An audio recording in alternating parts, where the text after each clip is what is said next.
torques cause angular accelerations. Forces cause linear accelerations.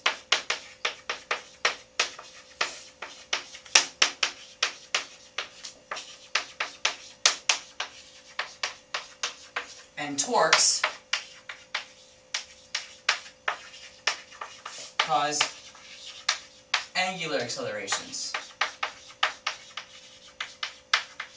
The big difference, of course, being that the torque depends on where the force is applied and the relationship between the axis of rotation and also the orientation of that force.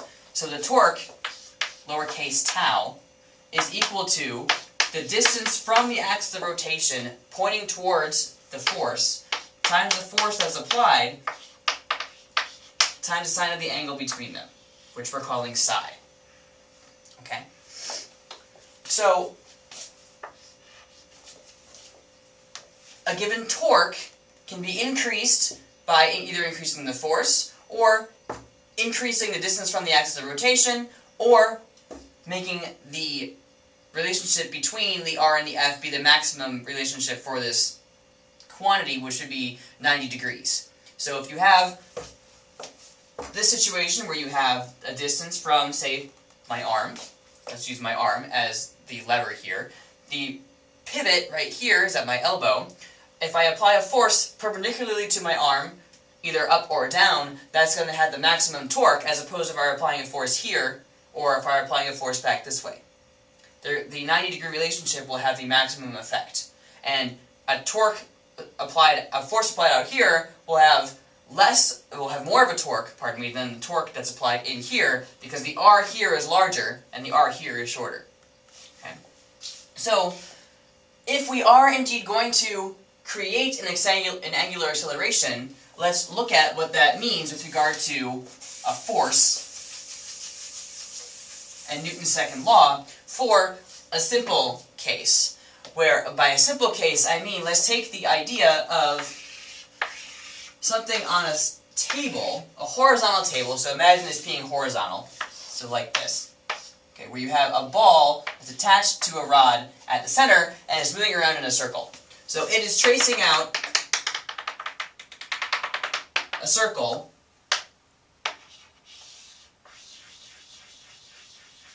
as it is moving around, and it's a distance r from the center of that rotation, and it has a mass m. Okay? So the question is, what is this behavior with regard to the angular motion? If you look at Newton's second law, we can start with the fact that F is equal to ma. Okay? Because that is a true statement for what's going on here. But we want to look at, instead of the linear motion, we want to look at the angular motion. We want to look at the torques involved so that we can figure out what's happening and what is making this object move in a circle, what is giving the angular acceleration that it has, or anything at all like that. Okay? So if we look at this and we say, okay, let me look at the torque here instead of looking at the force. So I want to multiply my force on this side by the r. So we have F times r is equal to m times r times a. I'm going to put that there and keep the a separate over there. Okay? So this is now the torque, and this is m times r times a, but we don't want the actual linear acceleration now, because we're talking about angular stuff. We want to remember what a is in terms of the angular quantities. And this a, looking at this circle, has to be the a that's directed here, because we're looking at some force that's going to be applied perpendicular to the axis of rotation that is making it actually move around in a circle like that. So, looking at that tangentially, not looking at the centripetal acceleration part that we've already discussed. So, if we look at the tangential acceleration there, that means we technically should have a t subscript on the a. And remember that a sub t is equal to r times alpha. Just like v sub t is equal to r times omega, and s, arc length, is equal to r times theta, the angular displacement, the linear acceleration in the tangential aspect here is equal to the radius times the angular acceleration. So that means that then the torque is equal to m times r alpha, or mr squared alpha. Okay? So you have to look at this and look at what this means. Now we again have some thing that is creating a behavior and some effect. So the force here is causing a linear acceleration. The torque here is causing an angular acceleration. So first of all, what I have to do is generalize this right here, this mr squared, to be potentially more particles that are moving around in the circle. So we could have a disk rotating, or we could have a hoop of stuff rotating, we'd have a cone rotating, we'd have a cylinder rotating. And each one of those parts will have a different collection of particles together that will end up giving you a quantity that is represented by something like mr squared. But they're not all going to be mr squared. And so we have to replace this with torque is equal to, well, the sum of our torques, okay, is going to be equal to I times the angular acceleration, where I is the moment of inertia, and that's equal to all the different parts that could contribute to the mr squareds, just like we had there with that ball, or that particle moving around on the tabletop. So we represent that by this summation of adding up all the different parts of mass in your object times the distance from the axis of rotation squared. Okay. So I'll get into more details of that in a second. But let's first of all think about the concepts involved here. We have the sum of our torques equals moment of inertia times our angular acceleration, which is directly analogous to the sum of our forces is equal to a mass times the linear acceleration. So this force is acting on some object with mass m, and it's resulting in this acceleration. What is the mass? Well, it's the inherent stuff the object is made of, yes, but it's also the quantity that resists the motion. Okay? As I alluded to in class, if you're trying to push a 100-gram crate across the floor, or trying to push a 100,000-gram crate across the floor, the 100,000-gram crate that you're trying to push across the floor is going to resist your forces a lot more. It's going to resist moving a lot more than what the 100-gram crate would be resisting. And so that mass right there is a measurement of the resistance of an object to change in motion, to change in linear motion. So now, what do we have over here? We have our torque acting on an object, we have the resulting angular acceleration of the object, and we have the moment of inertia.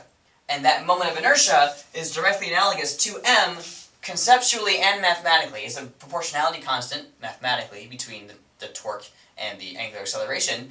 And then it is the resistance to change in rotational motion. So like this is the resistance in change to linear motion, this is the resistance in change to rotational motion. And so that will depend on the shape of your object. It depends on geometry. Because it involves both the amount of stuff here, and then also the distance of, or the size of the object, meaning the distance of certain points to the axis of rotation. So it depends on both the amount of stuff that makes up your object, and then also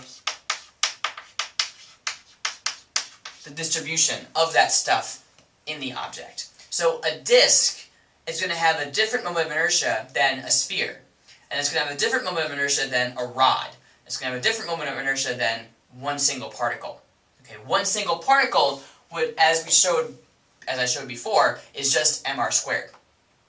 Small m for that being the particle.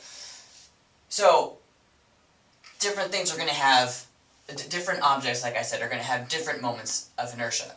And we're investigating that in class now with the idea that we can't neglect pulleys anymore, because pulleys are cylinders that have rotational motion associated with them. And so we're going to have to actually be analyzing the torques as applied to pulleys and looking at the moments of inertia of those things. And also, you could look at the same thing for a ball rolling down a hill. Okay, looking at the rotational motion of that spherical object as it moves down. So we have to be thinking about these slightly more complex arguments and not the more idealized cases as before. So let's think about an example with regard to this. Let's think about some system of particles. Let's say it's a baton that someone's going to be twirling. And let's say that each of these masses are 2.0 kilograms, and these masses are 1.0 kilograms. And we want to find the moment of inertia of this collection of particles, imagine the end of the batons being the particles, about this center of rotation. So I'm going to be spinning it counterclockwise or clockwise, and it doesn't matter which way you spin it with regard to the actual moment of inertia. It just depends on the mass involved, and it depends on the distribution of the particles that make up your object, and distribution meaning distance from the center of rotation. So let's say that each one of these is about, for simplicity's sake, let's say they're a meter. That would be a very huge baton, but let's say they're all a meter. Okay. So that means that for the sum of I equals 1 to n of mi squared. So again, this sum notation basically says, look at each one and add them all up. So let's call this one 1, this one 2, this one 3, and this one 4. So really what this is saying is that our capital N is 4. And so we have m1 r1 squared plus m2 r2 squared plus m3 r3 squared plus m4 r4 squared. Okay, so we need to then add all of this up and get what our actual answer is. So in this situation, all the r's are going to be 1 meter, based on how I've drawn this. And m1 is 1 kilogram, m2 is 2, m3 is 1, and m4 is 2. So this ends up being 1.0 kilograms times 1.0 meters squared plus 2.0 kilograms times 1.0 meters squared plus 1.0 kilograms times 1.0 meters squared plus 2.0 kilograms times 1.0 meters squared. And if you add all this up, you get 1 times 1 squared, etc., etc. So you end up with 1 plus 1 plus 2 plus 2 is 6. You end up with 6.0 kilogram meters squared through moment of inertia. Okay. Now, if I were asking you, instead of to twirl this baton this way, to twirl it this way, so that 1 is coming out of the board and 3 is going into the board, so we are spinning along the axis of rotation of 2 and 4, so it's doing this, then what's the moment of inertia? Okay. So in that situation, we still of course have m1 r1 squared plus m2 r2 squared plus m3 r3 squared plus m4 r4 squared, but the distances to our centers of rotation are now slightly different. So the center of rotation is now on the axis of 2 and 4. So their distance, r2 and r4, are actually 0, because they're actually on the axis of rotation. So this is only, it's m1 r1 squared plus 0 plus m3 r3 squared plus 0, or plugging in the numbers, that means that you end up with 2.0 kilogram meters squared, since you have 1 kilogram times 1 meter squared plus 1 kilogram times 1 meter squared.